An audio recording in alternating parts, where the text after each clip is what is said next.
I'm gonna say something that you're not gonna believe. Those aren't my top plays. Because see, my top plays happened at practice when no one was looking. I practiced like I played, so when I played, it would be practice. You were supposed to clap right there, because that was straight. Amen to that. No, it wasn't about me, but the better I did, the better we were. I love team, but in the middle of Deion, there's an I. In the middle of the win, there's an I. In the middle of prime, there's an I. Do not allow my confidence to offend your insecurity. Oh. Speaking of Bo, what's one thing that you think separates you between Bo? Swag. Bo broke, ran over 3-4 people, and when I got there, Bo put his hand on my helmet and prayed for me. He said, I just want this guy to be great in the name of Jesus, and pushed me on down, and guess what? I was great in the name of Jesus. But I'm gonna bet on me every darn time. Get ready, put your seatbelts on. Here we go. Because I got a heck of an imagination. You guys ready for this interview? Are you guys ready for this interview? Are you guys ready for this interview? All right, here we go. Pro Football Hall of Famer Deion Primetime Sanders, an 8-time Pro Bowler and a 2-time Super Bowl champion. Sanders played 14 NFL seasons for the Atlanta Falcons, 49ers, Cowboys, Redskins, and Baltimore Ravens. Sanders is now officially Coach Prime, head coach of Jackson State University Tigers football program. During the fall 2021 football season, Coach Prime was named SWAC Coach of the Year and led the JSU Tigers to the SWAC championship just in his first year. He's the only person in professional sports history to play in both a World Series and a Super Bowl. Ladies and gentlemen, please give a warm welcome. Yes, give a warm welcome to Coach Deion Primetime Sanders. They keep trying to get me for my soul. Thankful for the women that I know. All right, Coach, coming off of foot surgery, how's it doing? I'm doing pretty good. I haven't walked this far in a long time, but I'm happy because I'm happy to see all of you. Someone told me you're trying to get to the moon. I'm ready to go with you, okay? Coach, let me share with you why we chose to bring you here. You know, when we're thinking about domination, which is the theme of our year this year. I like it. Year of domination, yes? Yeah. And we recognize your story. There's folks here in the multicultural community of which you were part of, Fort Myers, Florida, that you grew up in. Right. And we're serving a demographic that's been overlooked and underserved as a result of financial education. And a lot of them aren't as talented as you are. A lot of them aren't as talented. And when we're thinking about... I'm not going to say they're not talented. Okay. They didn't just exercise the gift. Exercise that gift. We're always blessed with talents. Every last one of you have a talent. But it's on you to develop and exercise and go get it. That's on you. That's not on mama. That's not on daddy. That's not on the friend. That's not on the homie. That's on you to go get it. So all of you got something inside of you that is just screaming to get out. And it's about time that you bring it out. That's it. That's it. So, Coach, you know, there's a lot of human specimens out there that are athletes. I'm thinking about MJ. I'm thinking about Bo Jackson. We interviewed him last year at the awesome AT&T Stadium. Usain Bolt, human specimen, physical specimen. LeBron James, specimen. And you're a specimen. So when we're looking at talent, when does talent stop until work ethic takes over to get to the next level of domination? Well, I like work ethic and I like talent, but I also love character. Character is going to keep you where you want to go longer than you really need to stay. Work ethic is unbelievable. Talent is as well. But sooner or later, it's something that's inside of you just has to want it. You have to need it. You got to go at it like it's that next breath that you got to take, that nobody can stop you. And the closer you get to it, you're going to have naysayers, you're going to have doubters, you're going to have people that's close to you, that even in the crib with your laying beside of you that don't believe in you. I know I stepped on somebody's toes right there, but it's okay. That's what I came here to do.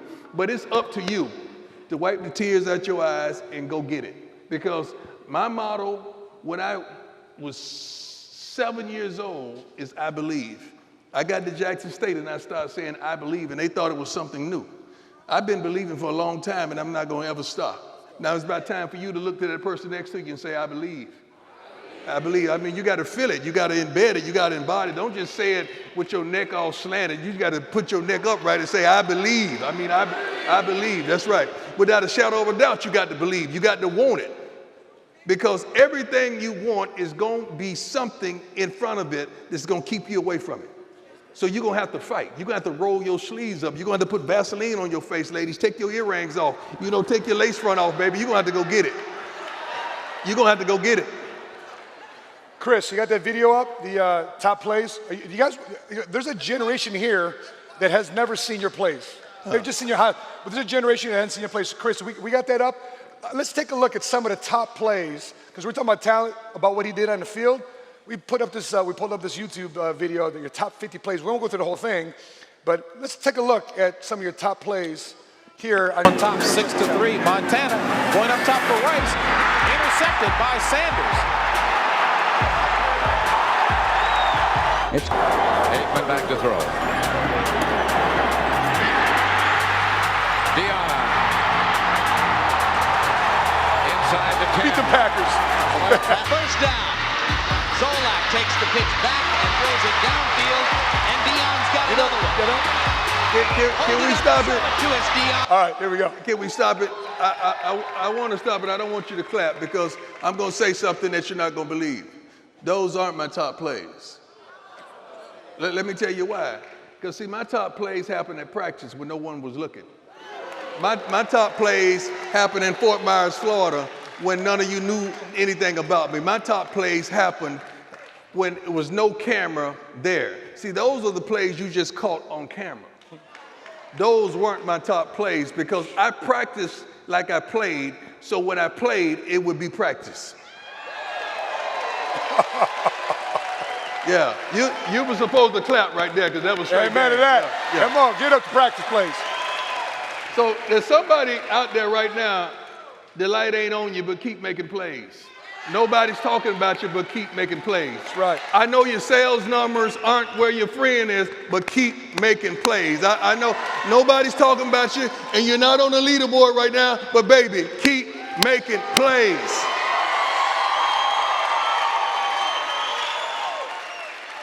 Coach, were you, with all that, were you ever a selfish player? I don't know what selfish is when you're playing a team sport.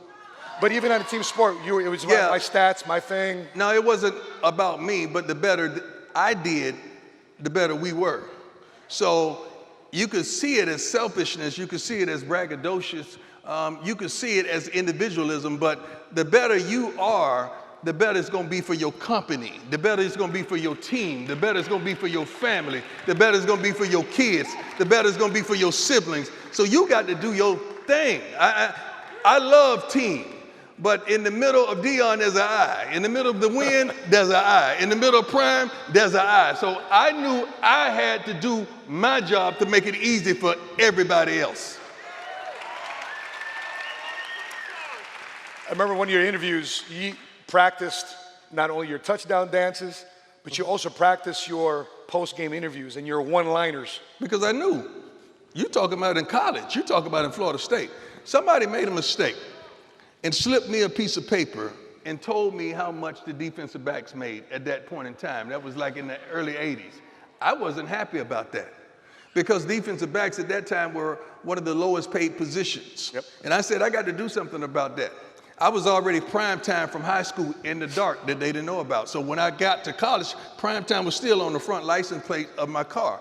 So I took that image, I took that phrase, I took that and marketed the heck out of that. So whether you liked me or you hated me, you wanted to see me play good or bad, and I was prime time. So I practiced my quotes. What do you think about the interception? Well, you shouldn't have threw it. You knew better than that. I'm the best thing since peanut butter and jelly. I had already rehearsed that. I had already rehearsed that in the dark. What do you think about that punt return? I told him not to kick to me. You'll be better off going for it on fourth down. I had already rehearsed these quotes because I believe, we're going back to I believe. I believed in me so much. I knew I was going to make the play, but I just needed a package of marketability to put myself up there where no one was. And guess what? Old primetime Deion Sanders from the 239 from Fort Myers, Florida, never touched a set of foot in the NFL. And the day I walked in the NFL, I was the highest paid defensive back ever. Boom, that's it. From college to the pros, there's this funny thing called the combine. Combine. Okay, we have a legend of you at the combine. You gotta running understand 40. what the combine is. It's where they test you. Sure. Where they poke at you. They tell you about your past and your history, and they do all kind of bench press tests and 40-yard dash and shuttle runs and all of that. And I went to that combine. Yeah. And Shed the light in that story. they had the bench press there, and I was engaged in a good conversation with one of my cohorts. And they kept saying, Sanders, Sanders. I looked at them, I said, no, I'm good. They said, well, you got to get up a bench. I say, well, I don't think Jerry Rice is going to lay across my hands and let him do like that, so I don't really need that. I'm good. Because I came there for one specific goal. That was run a 40-yard dash to allow them to know that I was what they thought I was. And when I ran it, I kept going and left the building because there was no more to talk about. So sooner or later, you've got to bet on you. You believe in everybody else, you clap for everybody else, you support everybody else, you baking cakes and making cookies for everybody else. But when are you gonna look in the mirror and believe in the darn person you see? It's about time for you to believe in you because you got it. You got it. You just gotta bring that thing that's on the inside out. So when I went to the combine, I already knew what I had. It was just time for me to show the world. And that's what I did. So when you're looking at the story of you getting in a limo, Yep. getting in a limo, you ran out to do your 40. Yep. Did you even look back to see what your time was? I didn't have to. Because sometimes in life you know that you know. You don't have to look back and see what your sales are because you know what you know. You don't have to look back and see what your engagements are because you know what you know. You don't have to look back and see how effective you were because you know what you know. Sometimes you got to know what you know. They're going to call it cockiness. They're going to call it arrogance, but you're going to call it confidence. Because I don't want my confidence to, I'm going to say something and I want you to hold on to it, all right? Get your cameras ready because this is game. Do not allow my confidence to offend your insecurity. Oh, if I could get up and dance, I would dance right now. If I could get up and shout, I would shout right now. Do not allow my confidence to offend your insecurity because I dress like I dress because I'm confident. I look like I look because he's confident. We walk like we walk because we're confident. I don't even use cologne. Now, somebody asked me, what is that you're wearing? I say, confidence.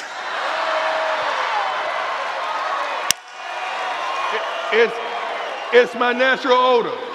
It's my natural odor. I don't have to use Dolce or whatever it is. It's my natural odor. Come on, coach, let's do it. Because if you look good, you feel good. And if you feel good, you play good. If you play good, they pays good. all the men, you good. I'm good. Make sure on the way out, tell the ladies what we just did, all right? Speaking of kids, there's a difference. My wife and I, we've got 5 kids, the oldest being 26. I got twin girls. One of the twins is here, Melanie. Where you are, baby? Yeah, one of the twins are here. She's 20 years old. We have an 11-year-old and a going to be 3-year-old. What's the difference of coaching high school kids, grade school kids, high school kids, college kids, and then professional athletes? Different levels of understanding. Professional kids are getting a check. Okay, they're young men. They're men. Most of them are pretty much boys with a lot of money. Okay. The college kids still want it. They still aspiring to go get it. You got a few knuckleheads that think they're already there, but I know how to humble them and bring them back to course. And the high school kids, they're really hungry and they're thirsty. So they're trying to get to the next level, Thank God I've been at all levels, so it gives me the advantage to not only coach, but to recruit because I've been recruited and I've been the guy that's coaching. Then I've been the father of the person that's being recruited and being coached. So that gives me a tremendous competitive advantage at Jackson State. D, I love. Absolutely, yeah. So you grew up having to claim this. You're the one who made the Sanders name a household name. Yes. I can imagine your children probably don't have that same difficulty of growing up because they kind of have a dad that made a name. And so therefore, yeah, I'm the daughter, I'm the son of primetime. I like it. Right? So how do you teach toughness to those kids right now? Because we were having a conversation about you having a leader's bulletin for your kids. Yeah. See, first of all, you all lie and say you treat your kids the same and you love them all the same. That's a lie. I got rankings. I rank my kids all the time. I file. I ain't leaving none for you because you ain't gonna, I know I do that and I'm honest about it. See, this is our problem, and this may be some of your problems. I just told one of your guys this. We're all in a position that our parents weren't at. So right then, you should give yourself a round of applause. Because through their trials and tribulations, through the sturdiness, through the laziness, through the tardiness, through the work ethic that they instilled in you, you are much farther along. So what does that do? That provokes you to give your children the things that you didn't have. Okay? Now here goes the problem. You're trying to raise a dog by treating them like a cat. Let me explain. See, a cat, he could come and go as he please. A cat is inside the house. A cat has a litter box. A cat has a food that's on timer. You crack they darn food off in cans and is really sophisticated. A cat is really taken care of. But that dog, he's outside tied up on a darn chain. You give him your leftovers, your scraps, what you don't want. Then every once in a while, you want to show off in front of company and you want him to be tough. Now, see, the thing about that, you can't expect that cat to be a dog in front of company. And that's our problems. So what I had to do with my kids, even though we was on the hill, I had to take them over yonder and put them in athletics and put them in schools so they understood how daddy came up and how daddy rose up. I know you still have on designer clothes, but you got to learn some of these things because you're going to need both. You're going to, I like that privileged being, but I need that hood tendency. So when I brought my sons to Jackson State, they had already lived it. My youth organizations, I started in the inner city. My schools, I put in the inner city. Everything I did was in the inner city, even though we was living over here. And I'm thankful for it because it's something I saw as a kid. Now, I was the Jackie Robinson out of my little league. Mm-hmm. Okay, I was the only African-American in the whole entire little league. Wow. So I went with the ridicule and I stayed focused and I stayed locked in. That's why I understood Hank Aaron, staying focused and staying locked in no matter what they're calling you, no matter what they're saying. And I went across town to participate. So I understood how to do it. I had already seen it in a snapshot. Be careful what you show your kids and what they see because they're going to recant and recall everything. Now, I want you to keep on raising that cat, but you got to teach him some dog tendencies. That's how I raise my kids. I'm sorry, but it works for me. There you go. Well, we got another clip here, Chris. We got another clip here I want to show. It's what you consider your favorite commercial. So, Chris, let's go roll this clip. Let's check this out. Hey, mister, you want to play? Yep.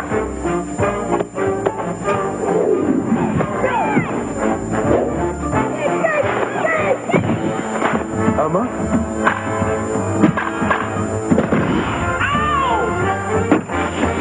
I ain't getting that. He can get his own ball.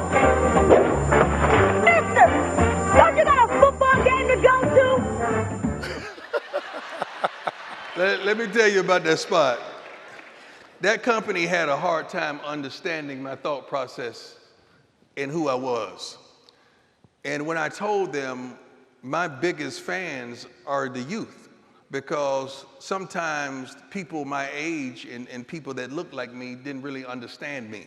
So I need to appeal to the youth, because the youth was the one going out there telling mommy, daddy, I want those shoes. Wow. I need you to buy those shoes. So my marketing hat was always on, even at an early age, in an early stage of my life. And I was always comfortable around kids. So it's not far-fetched to understand why I'm coaching right now, because I have an affinity for kids and trying to progress them to be professionals, not just professional football players, but professionals, period. I wish the day that the draft was held, the next day we had a corporation in the Fortune 500 draft, Because see, I want my kids to be out there. Not just my biological kids, but my kids that play for me at Jackson State. We got 97% of these kids that are not going pro. What's going to happen to them? I need them to make a difference in life. I need them to be somebody. I need them to go and enhance their communities. I need them to make a change somewhere in life and to be great fathers and to be great parents and to be great kids. That's the mindset that I have for my youngsters. If there's, yeah, give it up. Exactly.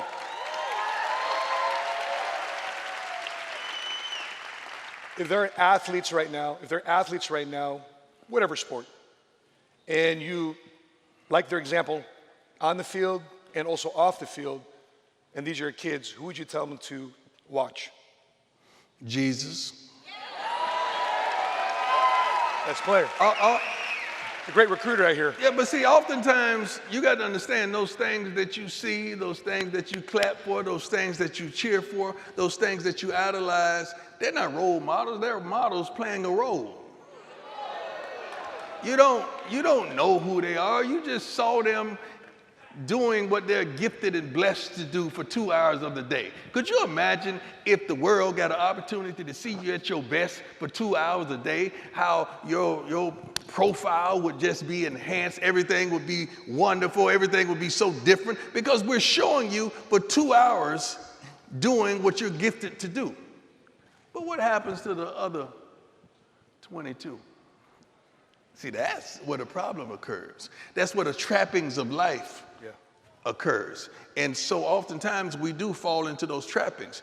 I would advise you to be that role model for your child, for your friend, for your homies, for that person that looks up to you and looks out for you. You need to be that person. The role model should be somebody you can touch. My mama was my role model, man. My mama was that. My mama was all that in a bag of chips and will cuss you out to this day and not stumble over a word. My mama worked and made sure ends saw one another, although they never met. My mother, even when I made it, she never asked for mink coats and gold chains and diamonds, although I got that for her. She's on her third home now, never asked for one. Because she was old school. She just wanted what was best for me. And she wasn't thirsty, she wasn't hungry, she wasn't seeking and searching for attention and adulations. And now we got parents trying to be the boss. We got parents trying to be in every commercial, trying to be in every shot. Although I did put my mama in a Super Bowl commercial, which you're gonna see on Sunday. Yeah, awesome. I had to make her do that. But it's a different game out there, so we got to be careful who we're calling role models. But I truly believe the role model you should be able to touch. You know, when did that change for you? Because, you know, we all seen you with the chains, the jewelry. That was image. That was image. Okay. Something you could imagine. That was not me. See, I'm a marketer. I market. And I'm pretty darn good at it. You should clap for me right there. Because I'm about to tell you a few things that you're not going to believe. I created that persona. I created that character. I'm from Fort Myers, Florida. Anybody in here from Fort Myers? Okay, let me tell you something, baby. When we grew up, the drug dealers were the guys. The rappers were the guys. What did they have? The gold chains, the flamboyant look, the flash, the whips. I gave the kids that, allowing them to know you didn't have to do that. So it was all persona and perception, and you had to believe what you want to believe. Now, let me tell you the truth of the matter. I stopped using profanity in 1986. No, I'm not done with telling you about Prime. I'm in the third person now. I've never been high a day of my life. Hold on, I'm not done. I've never smoked or sip a taste of alcohol, wine, or anything in my entire life. So all the stupid and the foolish and the idiotic things out there that I did, I just did that, all right? I was not under the influence, but that was really me, all right?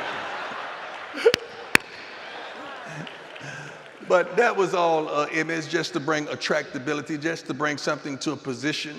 that people had never seen before. That's all that was.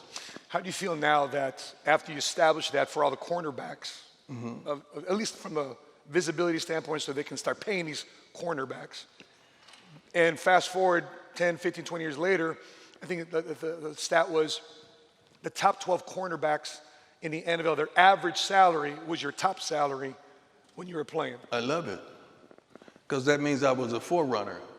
You think I'm going to sit here and be jealous and to be upset of another man or another woman when God has blessed me the way he's blessed me? That ain't even in me.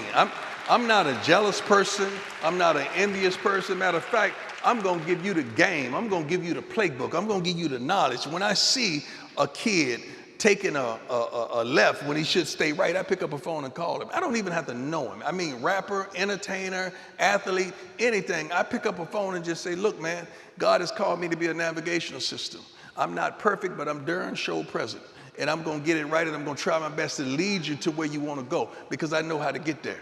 And I made a lot of mistakes, but I'm able to go back and say, no. It's like that. It's like that fighter. He's in there fighting, and you guys are in there fighting. You got to have somebody in the corner saying left, right. Okay, hit him with the left, hit him with the right. Oftentimes you try to do all this stuff by yourself, and that's not going to happen. You're going to have a coach. You're going to have a team. You're going to have somebody that has your back, that's able to give you direction, and you got to receive correction. And not toot your mouth up and twist your hair and start rolling your neck and start snapping around in a circle. You can't do all that. You got to be able to accept direction and correction.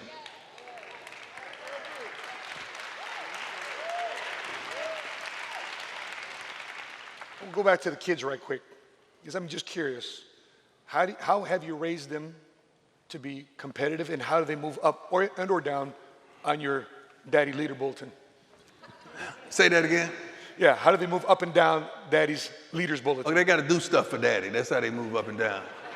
They got no Christmas gift. They got me nothing for Christmas, but they expect something. You know, I really say, when they come over, I really say, y'all got to go back to the car and go ahead and get that, because I know you didn't walk in here empty-handed with expectation. But they do. My son's birthday was yesterday, and I said, happy birthday, son. I'm going to get you just what you got me. Nothing, all right? But I got a whole lot of wisdom and understanding for you. I don't want that, Daddy, okay?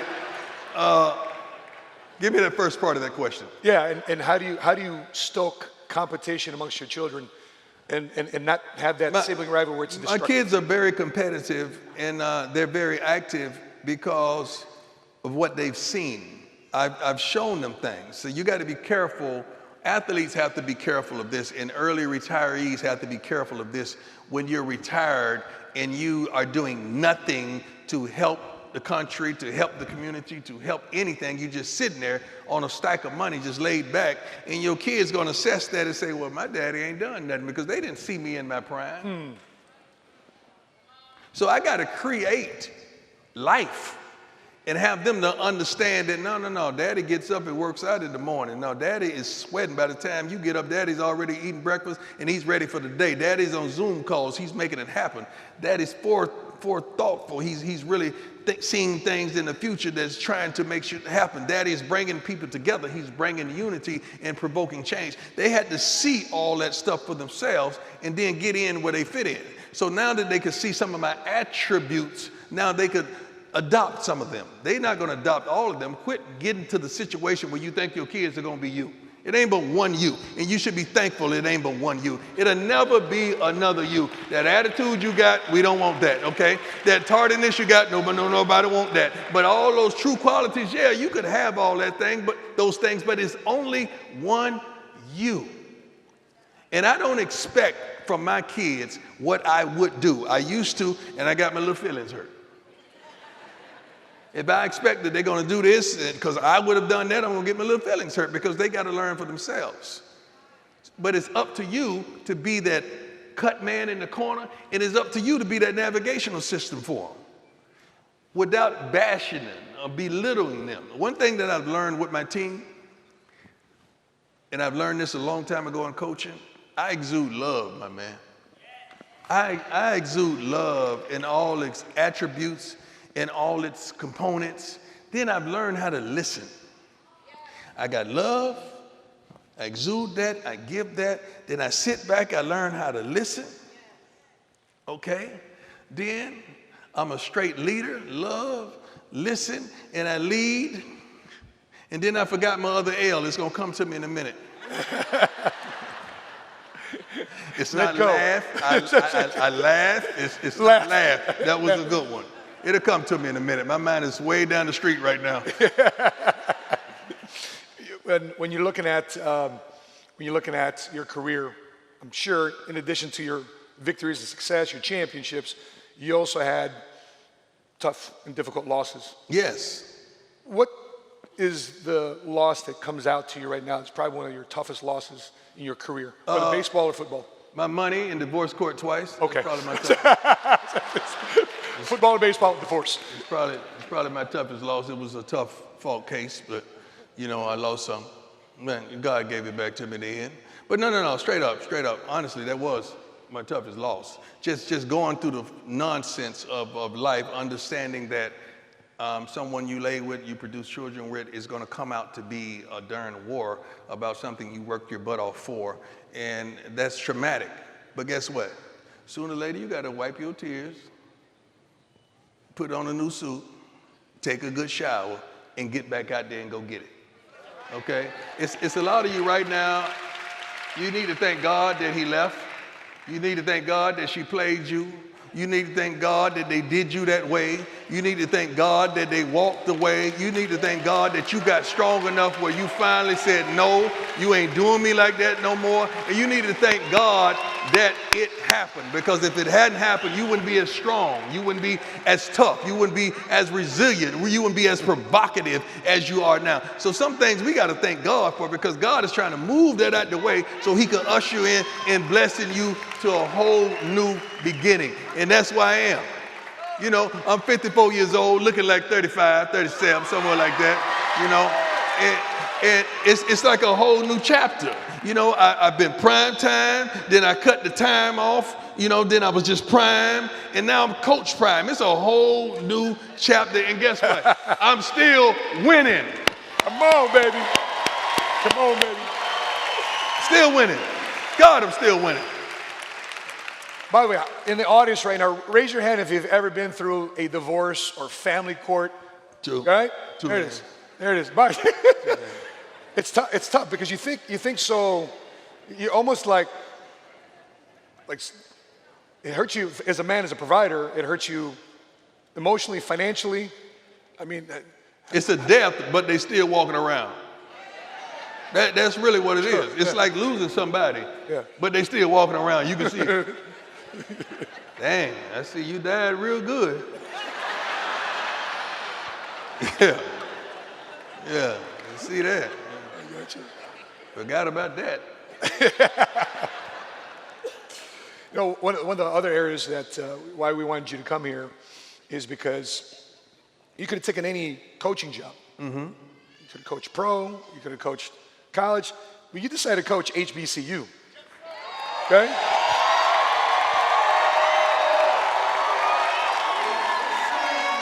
And I'm a Chicago guy, and I grew up watching Walter Payton. Yeah. And he went to Jackson State. And, Amen. And why? Why HBCU? What? That was all God. Let me tell you how. I interviewed for 3 jobs, and I know I killed it. Not only did I kill it, I did the Dougie when I walked out that thing. I was so prepared and so on point and so progressive. I gave them a 3 to 5 year plan. This is how it was going to look under Prime.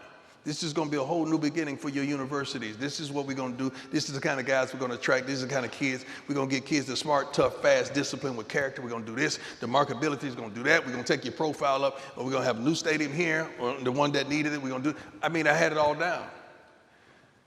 And God said, no. I'm going to close those doors because I need you to go right there. I said, come on, Lord, come on, man. Now, that right there has more problems than a math book. HBCUs, am I lying?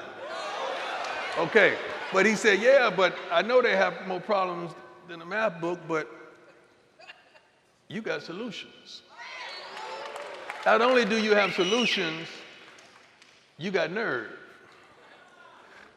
Not only do you have nerve, but you have believability and knowledge and wisdom and understanding. So I've kept you in the dark coaching youth and coaching high school for 15 years. Now it's time for me to bring you in the light because I know what you're going to bring to the table. And when I brought it, I brought it. And when I did it, I did it. And I hadn't stopped. So it's not a day to go by. I'm not thinking of ways to enhance, not just Jackson State, all HBCUs. I'm calling everything out. I mean, the dorms, the food, the look. My thing was when I got to Jackson, I said, how in the world could a darn public high school look better than a public college? That don't make sense to me. How in the world can this college eat this and we have to eat that? That don't make sense to me. I started calling presidents. Not presidents on campus, but presidents of these companies. Look, I got a problem with our foods. We need to handle this. And I get everybody from the college and I get everybody from the company and we find out where the lie is. And the lie has to get up and go because they're forgetting, not only am I fighting for your kid and your kid and your kid and your kid and that kid of all ethnicities, but my kids are there on campus. So you think for 1 minute I'm gonna let your kid, your kid, your kid, your kid of all ethnicities starve and not sleep comfortably and my kids are on campus as well? The devil is a lie. We deserve the absolute best. We're gonna get the absolute best. We're gonna have the absolute best. It's no way that a college 2 hours down the road should be living better than we're living. It's no way in the world. And not only that, you gotta challenge the people that graduated. See, everybody clapped that attended, but those claps would cease when I talk about the giving back. Because that's where the difference is, the giving back. We have the propensity not to give back to what's blessed us. Baby, if you bless me like you blessed me today, you call me, we in Dallas, we going to dinner. Me, you, wife, and my lady, we going to dinner because you blessed me. I got to pay it forward. We got to learn how to do that, people. Yeah. We got to start blessing what blessed us. All the time, we just walk away and don't even look back over our shoulder and holler, I got mine. I know you got yours, but somebody else need to get theirs. I noticed watching ESPN that there was a special combine. Ellis Swallows and I were just talking about that. Chris and I were just talking about that. We saw coverage of an HBCU combine. I don't like it. No, it had to happen before, but I don't like it. The reason I don't like it, before I got into the HBCU coaching, I wanted it. I was the one thought of it, and I wanted to have it because it didn't exist. Yeah. But once I got into the HBCUs, I started saying, why would I settle for separatism? So you mean to tell me you could bring partial amount of scouts to a combine that spotlights 54 kids, okay? Won't you bring them to the regular combine? There's only 5 to 6 more per position. You have time to sit there for 5 more guys running routes and doing what they're doing. That's an easy fix. Instead of have separatism, when you're not sending all the resources that you would send to the major combine. So I'm tired of separatism. Just like in the NFL, we're talking about ain't no black coaches, ain't no black coaches. Okay, what about the black owners?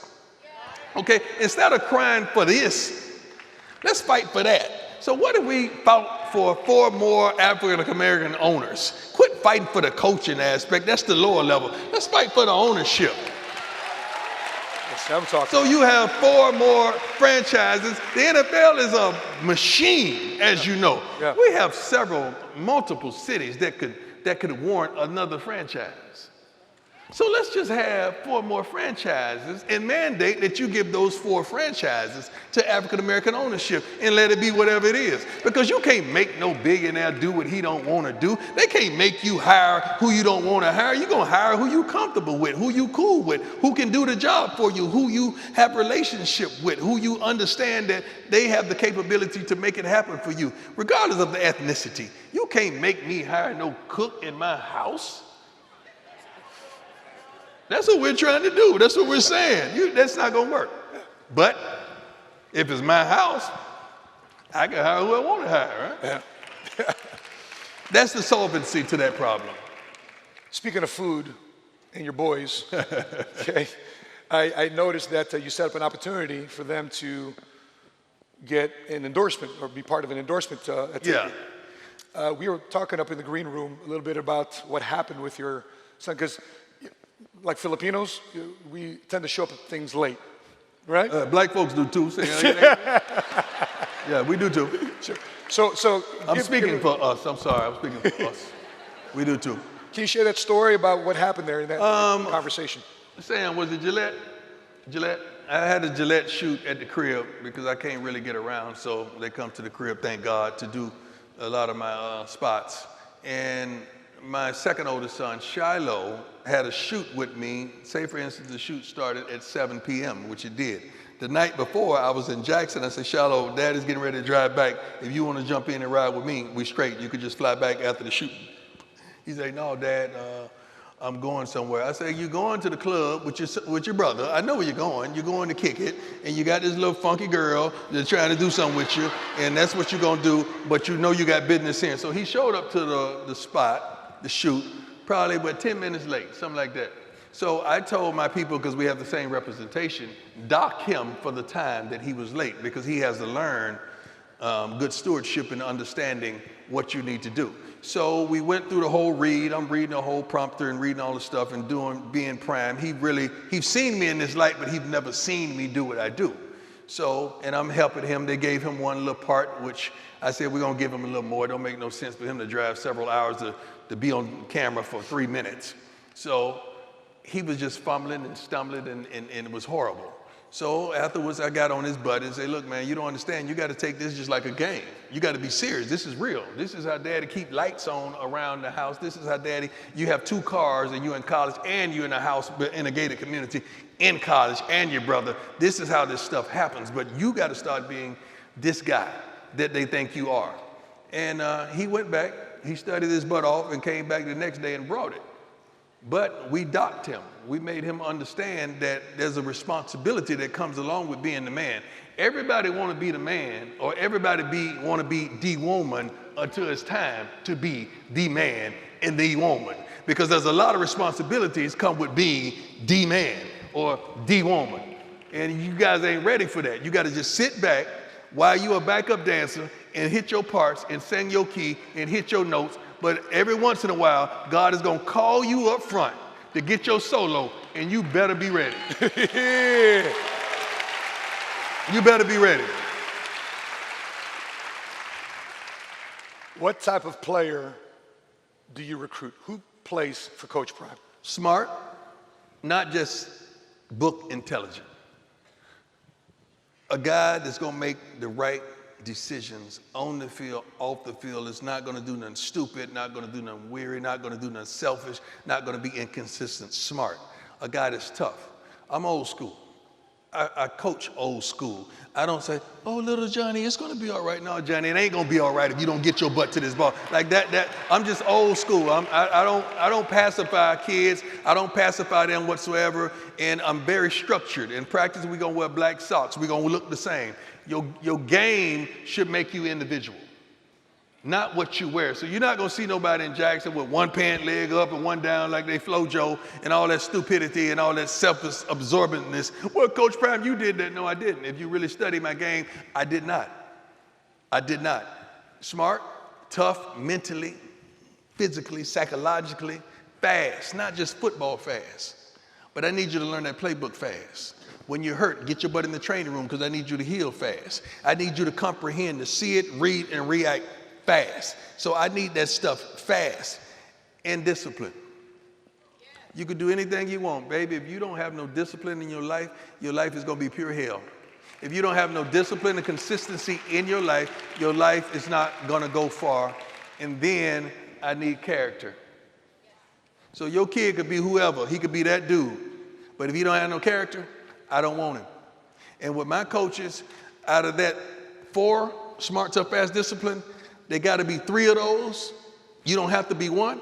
But then if the character don't match we don't vote for them. So all of it have to come before me. And also, I want to see you practice. Anybody could put together a highlight tape of my highlights. Let me see your whole game and your lowlights. I want to see you practice, because normally how you practice, that's who you are. That's who you are. The person you are at home, when nobody's looking, that's who you are.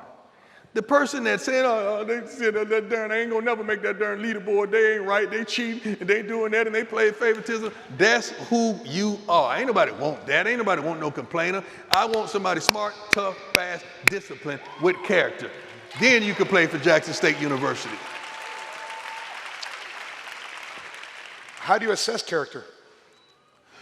Character could be assessed over little things. I was doing a Zoom call with one kid, played cornerback too, a highly ranked kid.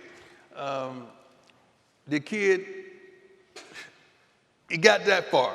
If it gets far enough where I'm on a Zoom call, we want you, okay? Other than that, don't waste my time. I ain't got time for that, okay?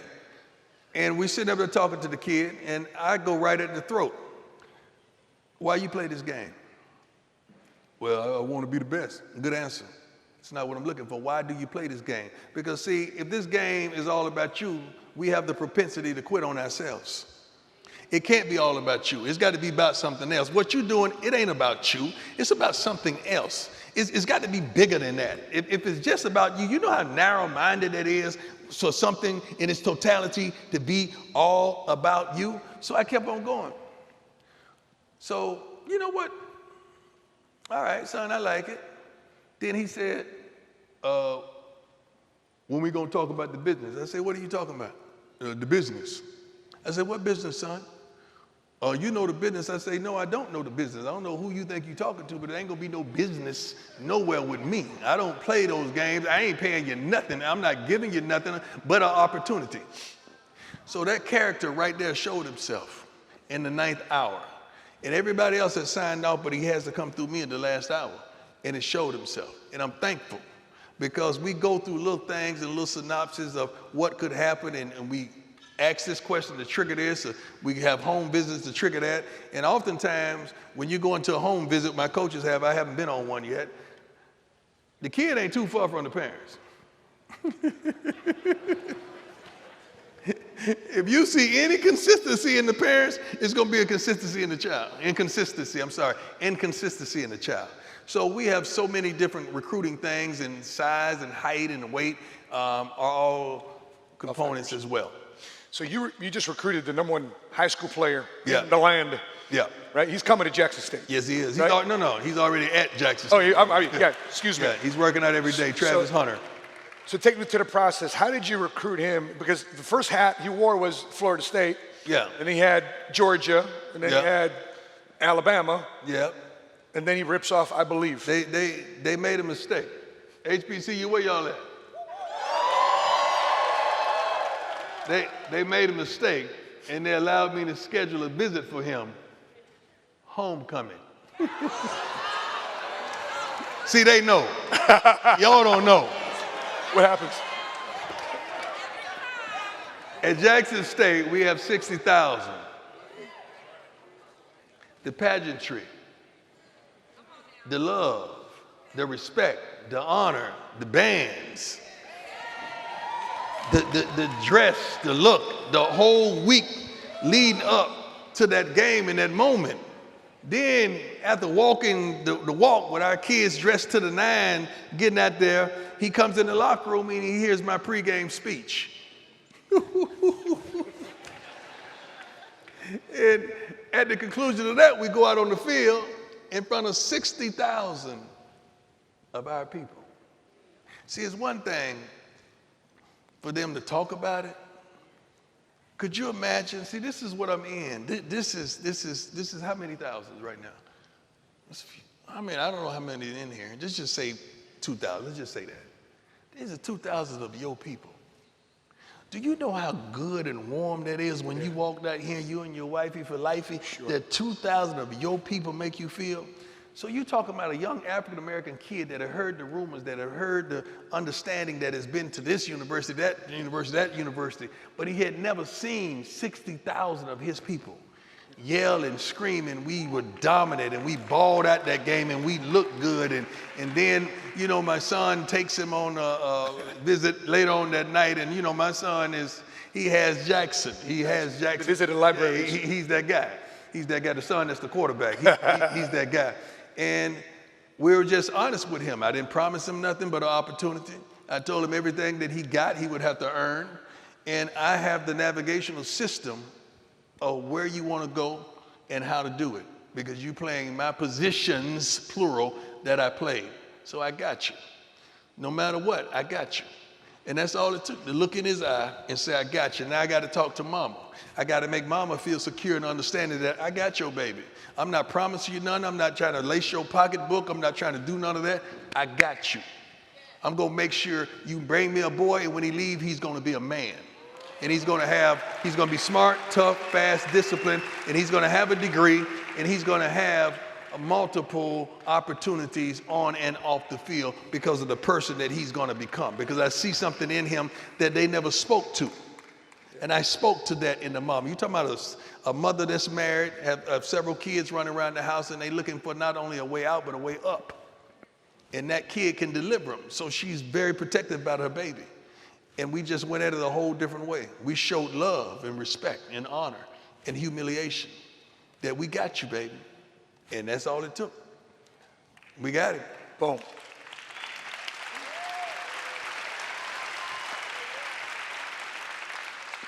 So, Chris, we got that other clip. I want to bring up this clip because I think it's a very important clip for us to watch, because it's how you are now in the locker room. Mm-hmm. Right before the game. And, right? You got a locker room? Okay. Got a pregame speech? Yeah. And so you were kind of ticked off in this one. So I'm mad at this one? Yeah. Okay, I think let's take a look at this clip right here. I think I know which one you got.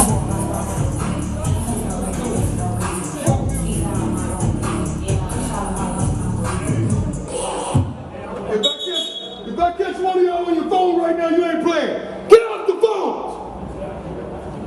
Get locked in! Get off the phone! That was after warm-ups. We've gone out there, we've warmed up, and we get mentally, psychologically ready for the game. And I see a few fools on the phone. Who you talking to? What part of the game is this? I don't play that. This is the problem with that. Time we come in the locker room, I give them 5 minutes to stunt. Do your thing. Put on your uniform, do your thing, because you want to take pictures, do your thing, even though we got 100 cameramen running around the locker room. Do your thing. After that 5 minutes, go put it on the table right here. You can't claim it again until after the game. And I see 3 fools on the phone having an in-depth conversation like they talking about the stock market or something. And I went off. It just set me off, because this is a big game. This is a big moment for us. It was a classic, matter of fact, against Eddie George's Tennessee State team. And we needed that when I see guys that will no longer be with us at the conclusion of spring, by the way, on the phones. I don't play that, man. I'm disciplined to a fault. I'm old school. I told you, I'm very, very structured and very disciplined. So if the phone is a distraction of this day, I'm just curious, during your time playing, what was the distractions back then? And how did you handle them? The distractions when I played was Jezebel and Delilah. And it's still a distraction. And it ain't gonna change. Those were distractions. And it still is for our kids. Because that Instagram, that social media is unbelievable, man. You can meet anybody you want to meet with a click of a button. And they do it. And they do it. But I try to prepare them for all the ills and the wows of life. I try my best to prepare them. The things that we go through, I try my best to forward think and prepare my young men.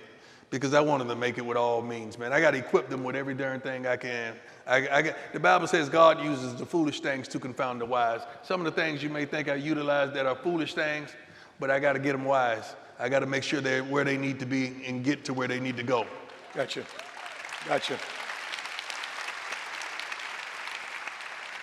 Coach, to wrap up time of the day, I have something here called the speed round. Okay. Fitting for you, right? Fitting.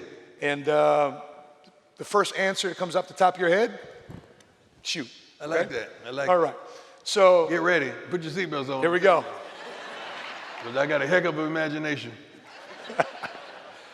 Speaking of speed, who's the fastest? You or Bo Jackson? Me. You have a 4.21, but he's got a 4.17. Hey, who recorded it? Who said it? Yeah. Okay.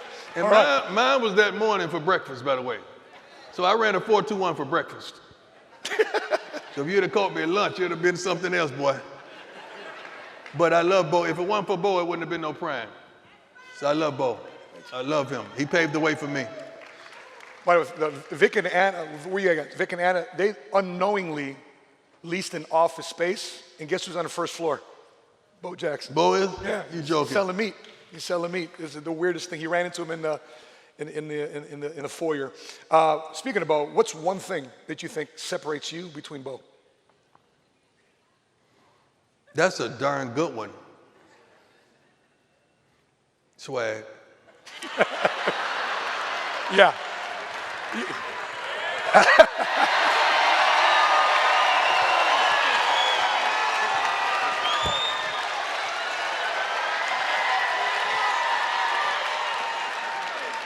Tell Bo to do that. Oh, that's that swag, baby. Give me some dab on that one, baby. When you guys actually ended up playing football against each other, who got the best of each We played other? in college. We didn't play in pros. In college, I was a freshman at Florida State. Started, by the way, playing against Auburn and Bo Jackson, and Bo was Bo. Bo was Bo. I can remember this play like it was yesterday, man. They were in that affirmation or whatever, and it was a timeout, TV timeout. And coming off the timeout, he went to the crowd and like got him up. I said, oh, Lord Jesus. Because I know he was getting the ball. When you start doing telltale, that's just like a receiver runs out the huddle fast. I know you're getting the ball because you're running out the huddle fast. Other than that, you jog because you're mad because they're running play. So I understand it. And I was playing left corner, and it was a sweep to his left, away from me. And Bo broke, ran over 3-4 people, and I went and got him. Ran up on him like a Lamborghini. And when I got there, Bo put his hand on my helmet and prayed for me. He said, I just want this guy to be great in the name of Jesus. And pushed me on down, and guess what? I was great in the name of Jesus. And he went on to score a touchdown. That was my encounter with Bo Jackson. That's it. True story. Two-part question. Who is the most competitive player you played with? Most competitive I played with, Michael Irvin. Michael Irvin and Andre Rison. Atlanta, one Dallas. Excuse me? One was Atlanta, one was Dallas. Rison's Atlanta? Yeah, Andre Rison was in Atlanta, Michael Irvin, yeah. Jerry Rice could be in that conversation as well, but they were very competitive. All three receivers, they wanted the ball early and often. They got in arguments at the Pro Bowl about the football. That was crazy. That's why I get mad when I see the mess that they do on television now with the Pro Bowl. I can't believe it. When I played in my era, Andre Rison, Michael Irvin, Jerry Rice would argue about the distribution of the football. And I would just sit down and say, Mike, your quarterback is getting ready to go in. He's going to throw you the ball. Jerry, your quarterback is going in. He's going to throw you the ball. Andre, you got luck, baby. We ain't got no quarterback here. Our quarterback from the Falcons didn't make it. So with that being said, who's the most competitive player you played against? Same. Mike Irvin. I played against all three of those guys, but I would give Mike the nod. So which player, either sport, which player earned the most respect from you? Earned the most respect. Shoot. Barry Bonds. Barry Bonds. Barry Bonds is the best baseball player I've ever seen in my life. It's nothing that he couldn't do. And it's an atrocity what they're doing with him with the Hall of Fame. That's an atrocity that I don't understand that. But Barry Bonds, even before any steroid accusations, he had 3 MVPs at home on the shelf. He was darn believable and dedicated to the game, loved the game, and outfield, stealing bases, hitting. He was the most feared player ever to me. Who's your Mount Rushmore of players? That's easy. Okay. That's easy. Okay. Hank Aaron, for what he endured in trying to eclipse Babe Ruth in the home run title, the racism, the injustice, it was ignorant, the death threats, all that, but he stayed locked and he stayed focused. Muhammad Ali, because, shoot, where would I start? He was the greatest. He gave African Americans a hope and a power and an inner believing that we are somebody and we can overcome. Dr. J, he was the Michael Jordan before Michael Jordan. He was smooth, he was suave, he's a handsome gentleman. They called him doctor and he didn't even have a PhD. You know how bad? I grew up on him, and this is gonna startle you. And my final guy is O.J. Simpson, not the O.J. you know in the Bronco, okay? The other O.J. that I grew up on. I had juice mobiles when I was a kid. There was the shoes that Spot Built made. O.J. was so suave, and O.J. was so beloved by all ethnicities, I'm sorry. And he took care of his linemen, his linemen took care of him. We went over 2,000 yards. He was one of the most beloved persons in our country at one point in time because he had crossed over. Then it took a sad left, okay? But those four individuals, I took bits and pieces and qualities and incorporated them in prime, but still the stability of it all was my mama, okay? So she was the underlining of it all. So I could take that, but still, that's who I could touch every day. That's who I saw every day. So I incorporated her work ethic with those gentlemen, and I comprised Prime. If there's one thing you can tell anybody on what to do with their money, what would it be? What to do with your money, and what would it be? You got to bet on you. It's so funny that you believe in others, you would bet on others, you would support others, you would be there for others, you would even lie at times for others, but when it comes to you, you take a darn back seat. I don't understand it. I'm not a gambler. I don't play with money of that nature. When I go to casinos, I don't even frequent down there. They don't even give me free rooms because they know I ain't spending no money, okay? But every now and then, I go put about $100 on 21 black. That's just an analogy. He got it, you didn't. That just meaning, that was my numbers, ladies, in football. That just means I'm gonna bet on me. I said, but I really came from Fort Myers then. I said, I'm gonna bet on me. I'm gonna believe in me because I know what I got inside me. I'm gonna bet on me regardless of what you think. I'm gonna be there for me regardless if you there or not. I see me, I know what I'm capable of, I know my shortcomings, I know what I would do under pressure, I know what I won't do under pressure. I've introduced myself to me probably over 2 decades ago, and I know me. And I'd be darned if I'm not gonna bet on me. I don't know you like that. I don't know you under pressure. I love you. I love what you accomplished. I adore you. I love the way you dress. I love that gown you got on, baby. I love those pants and those jeans. I love the way you flowed your outfit. But I don't know you. But I do know me. And I be darned. I know I got some improvement to do. I'm not perfect, but baby, I'm present. That's what I tell my kids. I'm not a perfect father, but I'm present. When you look around, I'm going to be there. But I'm going to bet on me. Every darn time. And I promise you, I'm going to stick to it no matter what, and I'm going to win. So my advice to you is bet on yourself. All right, hey guys, give it up for Prime Time. Okay, want me to read it? Okay, so Coach, we get this plaque here. Terry Park, Fort Myers, Florida. God. Former training camp for the Kansas City Royals. The place where home run balls were hustled and resold. It was here that a young Deion would have a divine encounter with Dick Hauser. Presented to Deion Sanders on behalf of PHP Agency. Bet on yourself. All right. All right.